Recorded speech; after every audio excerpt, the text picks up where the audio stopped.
إن الحمد لله نحمده ونستعينه ونستغفره ونعوذ بالله من شرور أنفسنا ومن سيئات أعمالنا من يهده الله فلا مضل له ومن يضلله فلا هادي له وأشهد أن لا إله إلا الله وأشهد أن محمدا عبده ورسوله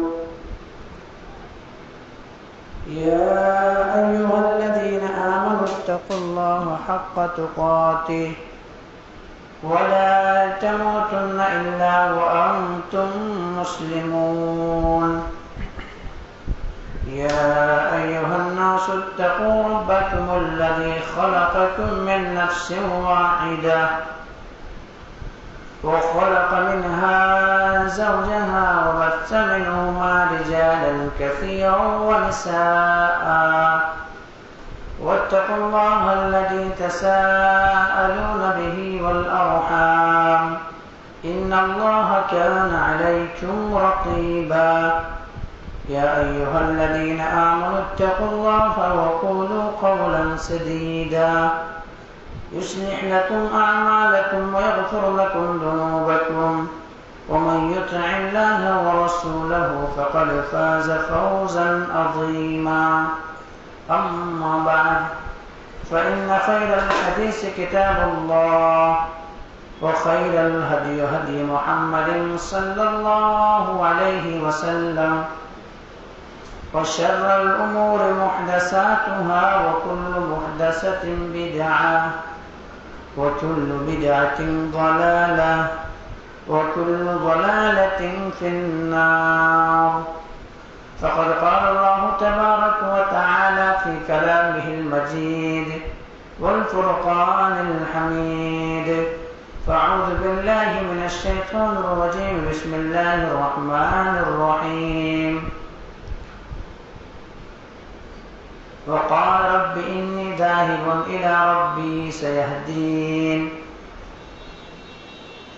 رب هب لي من الصالحين فبشرناه بغلام حليم قال رب اشرح لي صدري ويسر لي أمري واحلل عقدة من لساني يفقهوا قولي رب زدني علما رب زدني علما اللهم رب زدني علما سبحانك لا علم لنا إلا ما علمتنا إنك أنت العليم الحكيم لا يكلف الله نفسا إلا وسعها لها ما كسبت وعليها ما اكتسبت ربنا لا تؤاخذنا إن نسينا أو أخطأنا ربنا ولا تحمل علينا إصرا كما حملته على الذين من قبلنا ربنا ولا تحملنا ما لا طاقة لنا به واعف عنا واغفر لنا وارحمنا أنت مولانا فانصرنا على القوم الكافرين. محترم حاضرین جمعہ، دینی اور ملی بھائیوں، عزیز بچوں، پردہ نشین خواتین اسلام، میری معزز اسلامی ماں اور بہنیں، تمام تعریف، حمد و ثنا، کبریائی و بڑائی اس وحدہ لا شریک خالق کائنات مالک ارض و سما کے لیے ہے، جس نے ہم بنی ہوئے انسانوں کو اس روئے زمین کے اندر پیدا کیا اور پیدا کرنے کے بعد یوں ہی بلا چوچا بھٹکتا ہوا راہ پر نہیں چھوڑا، بلکہ ہمارے رہبری کے لیے، ہمارے رشد و ہدایت کی خاطر 1,24,000 کم و بیش انبیاء کرام کو اس روئے زمین کے اندر بھیجا، اس روئے زمین کے اندر مبعوث کیا۔ تمام کے تمام نبیوں کے اوپر درود ہو اور تمام کے تمام رسولوں کے اوپر بھی خصوصاً بالخصوص میرے اور آپ کا آقا جناب محمد رسول اللہ صلی اللہ علیہ وسلم پر اللہم صل علی محمد وعلى آل محمد كما صليت على إبراهيم وعلى آل إبراهيم إنك حميد مجيد اللهم بارك على محمد وعلى آل محمد كما باركت على إبراهيم وعلى آل إبراهيم إنك حميد مجيد. محترم سامعین، میں نے آپ حضرات کے سامنے قرآن مقدس کی جو آیت تلاوت کی ہے وہ سورہ صافات سے ہے اور آیت 99 اور 100 ہے. اس مناسبت سے آج میں بیان کروں گا آپ حضرات کے سامنے حیات ابراہیم علیہ السلام اور ان کی زندگیوں میں آزمائشیں کیسی آئی، اس تعلق سے یعنی سیرت ابراہیم یا حیات ابراہیم علیہ السلام ذکر کریں گے. اس سے پہلے آپ حضرات کے سامنے میں نے یہاں تک بیان کیا تھا کہ حضرت ابراہیم علیہ السلام کو آگ میں ڈال دیے گئے. ابراہیم علیہ السلام کو آگ میں ڈال دیا. ابراہیم علیہ السلام سے وہاں سے صحیح سلامت نکل گئے. اللہ تبارک و تعالیٰ نے آگ کو حکم دے دیا قُلْنَا يَا نَارُ كُونِي بَرْدًا وَسَلَامًا عَلَى ابراہیم، اے آگ ٹھنڈی ہو جاؤ ابراہیم کے لیے اور سلامتی والی بن جاؤ. ابراہیم علیہ السلام اس آگ سے پورے صحت و تندرستی کے ساتھ، خیر و عافیت کے ساتھ اس سے نکل گئے. یہاں پر مشرکوں نے ایک بہت بڑا معجزہ دیکھا. آگ کا کام ہے جلا دینا، لیکن وہی آگ ابراہیم علیہ السلام کے لیے گل و گلزار بنا دیا گیا ہے. بہت بڑا معجزہ تھا. اگر ایمان لانا چاہے تو بس یہی بات ان کے لیے کافی تھی، لیکن پھر بھی ابراہیم علیہ السلام کے اوپر ایمان نہیں لائے. اب ابراہیم علیہ السلام حجت قائم کر چکے ہیں، باپ کو دعوت دے چکے ہیں، قوم کو دعوت دے چکے ہیں، دوست و احباب تک پیغام پہنچا چکے ہیں. دعوت و توحید کا کوئی اثر نہیں ہو رہا ہے، کام نہیں کر رہا ہے. اب ابراہیم علیہ السلام وہاں سے نکلتے ہیں اور کہتے ہیں قال رب انی ذاہب الی ربی سیہدین، کہ اب میں ہجرت کر رہا ہوں، اب میں یہ محلہ، یہ گاؤں، یہ شہر چھوڑ رہا ہوں اور ان قریب اللہ تبارک و تعالیٰ میری مدد کرے گا. ابراہیم علیہ السلام شہر بابل یعنی شہر عراق کو چھوڑ دیے. چھوڑ کر کے اب ابراہیم علیہ السلام جو ہیں وہاں سے ملک حران کے سفر کیے. ملک حران میں وہاں کچھ دن تک رہے ابراہیم علیہ السلام. وہاں پر کچھ ضرورت زندگی کے سامان وغیرہ خرید لیے اور وہیں رہے. وہاں سے پھر ابراہیم علیہ السلام وہاں سے پھر پہنچ کیے اور ملک شام کی طرف سفر کیے. ملک شام میں ابراہیم علیہ السلام اپنے بھتیجے حضرت لوط علیہ السلام کو وہاں پر چھوڑ دیے اور ابراہیم علیہ السلام اپنے بھتیجے سے یہ کہہ کر کے وہاں سے چلے گئے کہ بھتیجا اب تم یہ کام سنبھالو، تم لوگوں کو دعوت و توحید دو، لوگوں کے ایک اللہ کی بندگی کی طرح بلاؤ، اللہ تبارک و تعالیٰ کی کبریائی، اللہ تبارک و تعالیٰ کی عبادت کی طرح بلاؤ. میں بتاؤں میرے بھائی، ابراہیم علیہ السلام نے کئی سال تک توحید کی دعوت دی، لیکن ابراہیم علیہ السلام کے اتنے قد و کاوش کے بعد، اتنے محنت کے بعد ایک ہی آدمی ایمان لائے، حضرت لوط علیہ السلام. تو لوط علیہ السلام، حضرت سارہ علیہ السلام، حضرت ابراہیم علیہ السلام، یہ تینوں ہجرت کے لیے نکل گئے.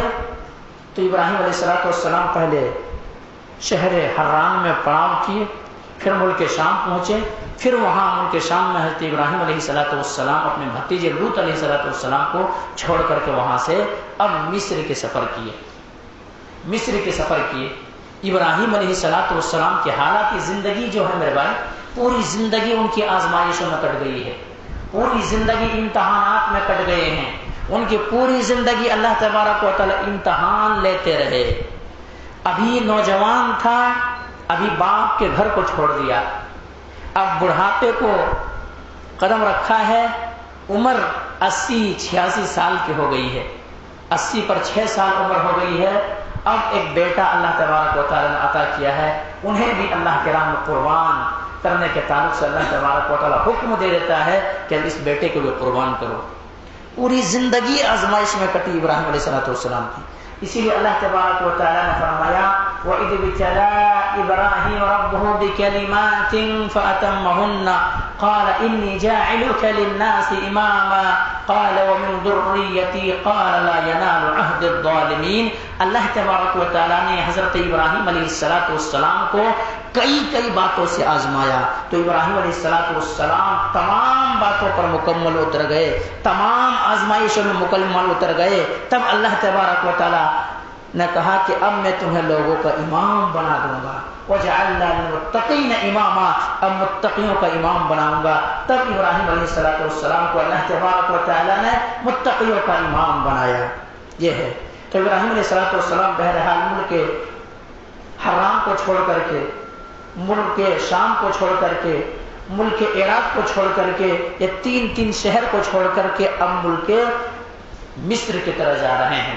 ابراہیم علیہ السلام کی وہاں بھی ایک آزمائش، اور اتنی بڑی آزمائش، واقعی معنی میں بہت بڑی آزمائش۔ بیوی رفیق حیات جو ہے، رفیق ساتھی جو ہے، شریک حیات جو ہے، ان کی عزت تار ہونے کی بات ہے۔ عزت و ناموس داؤ پیچ پہ لگا ہوا ہے۔ ابراہیم علیہ السلام اس شہر سے سفر کر کے ملک مصر سے نکلتے ہیں۔ وہاں کے جو بادشاہ تھا بڑا ہی عیاش تھا، بدکار تھا۔ اگر حسین و جمیل عورت، خوبصورت عورت کو دیکھے تو وہ بادشاہ کیا کرتا تھا؟ زنا بالجبر کرتا تھا۔ اور اگر وہاں پر ایسا بھی کنڈیشن تھا کہ اگر کوئی میاں بیوی گزرتے راستے سے اور اگر پتہ چل جاتا کہ یہ اس شخص کی بیوی ہے، وہ اس شخص کی اہلیہ ہے، شریک حیات ہے، تب وہ بادشاہ کیا کرتا؟ ان کو شوہر کو قتل کرتا، اور یہ بیوی جو ہے، یہ بیوی کو اپنے قبضے اور اپنے چنگل میں لے لیتا ہے۔ ابراہیم علیہ السلام کی بھی آزمائش ہوئی ہے۔ حسین و جمیل عورت ساتھ میں ہے، پیغمبر کی بیوی ہے، پیغمبر کے چہیتا ہے، شریک حیات ہے، حضرت سارہ علیہ السلام ہے۔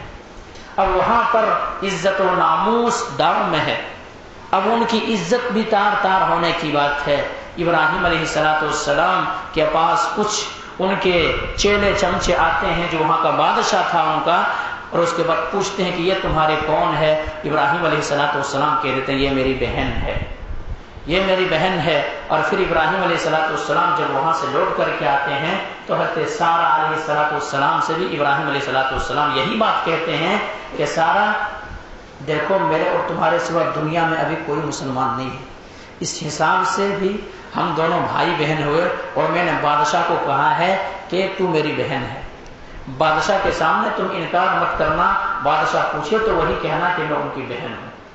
آخرکار حضرت سارہ علیہ السلام کو بلا لیے گئے،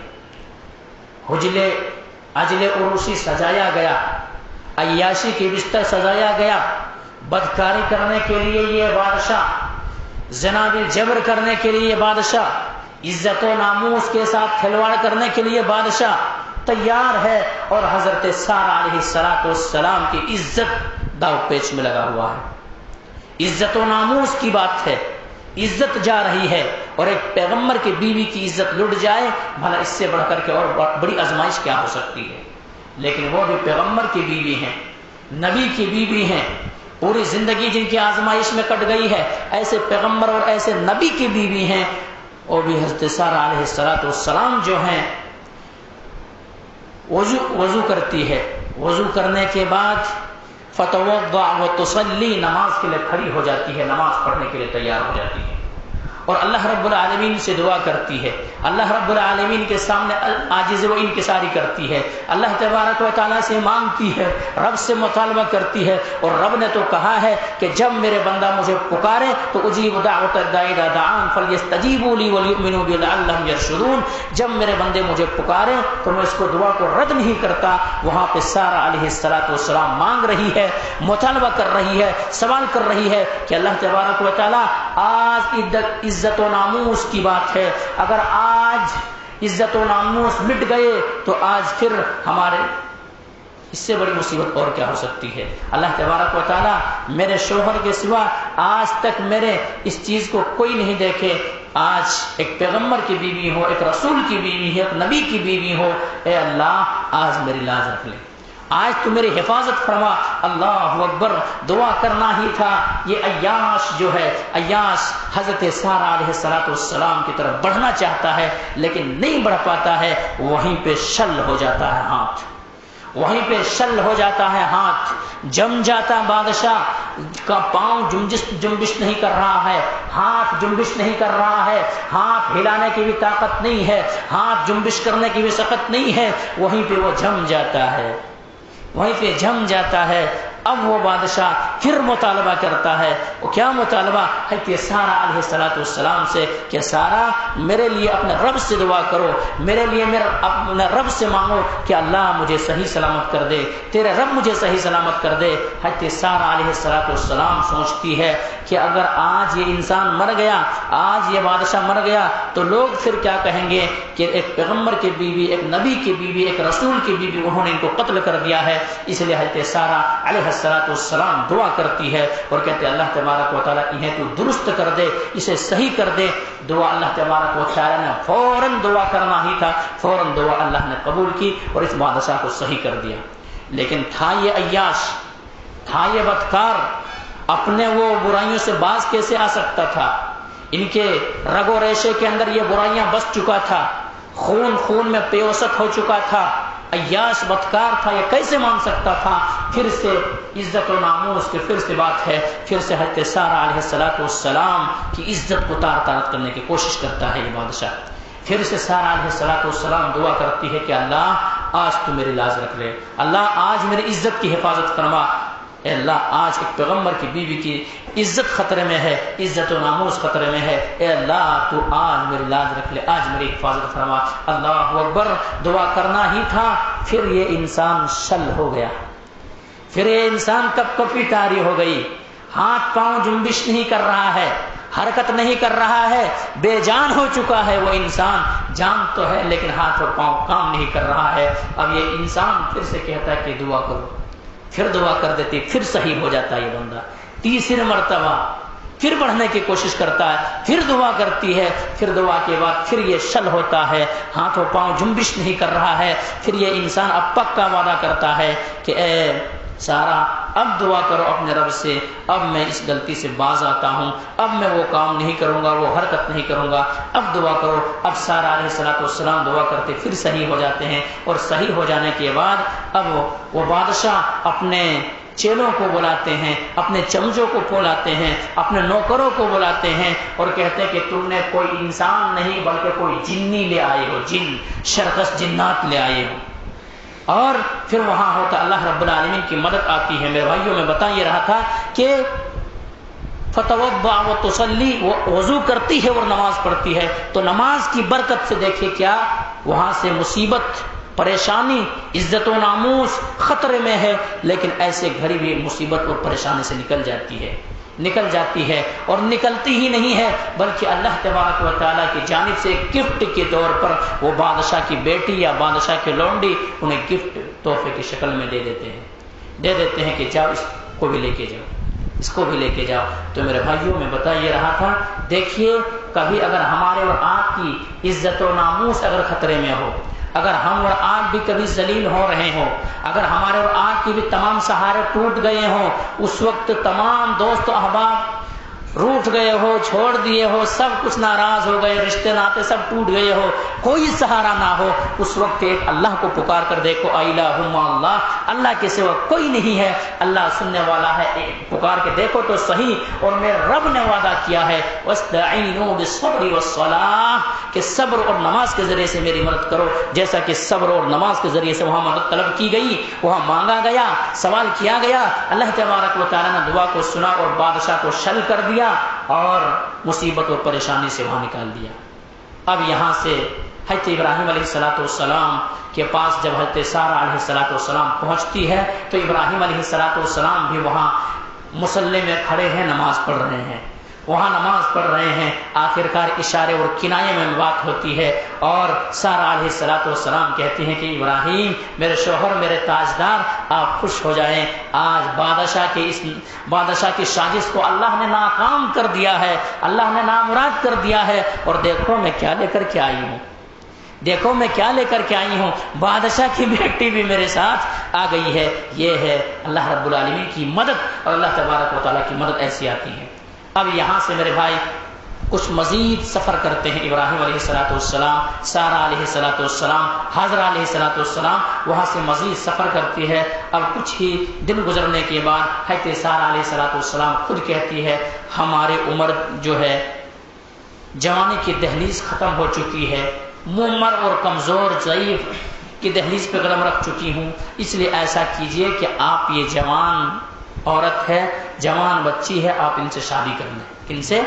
حضرت حاجرہ علیہ السلام سے۔ اب ابراہیم علیہ السلام ان سے شادی کر لیتے ہیں، ان سے شادی کر لیتے ہیں، اور ابراہیم علیہ السلام شادی کرنے کے بعد رب سے مطالبہ کرتے ہیں، رب سے دعا کرتے ہیں، رب سے مانگتے ہیں رب هب لي من الصالحین، رب هب لي من الصالحین، اے اللہ مجھے تو نیک اور بردبار بچہ عطا کر، مجھے نیک اور بردبار اولاد عطا کر۔ اللہ تبارک و تعالیٰ نے دعا کو سنا، اور دعا کو سننے کے بعد فوراً خوشخبری دے دیا فبشرناہ بغلام حلیم، تمہیں ایک نیک اور بردبار بیٹی کی بشارت دیتا ہوں، بیٹے کی بشارت دیتا ہوں۔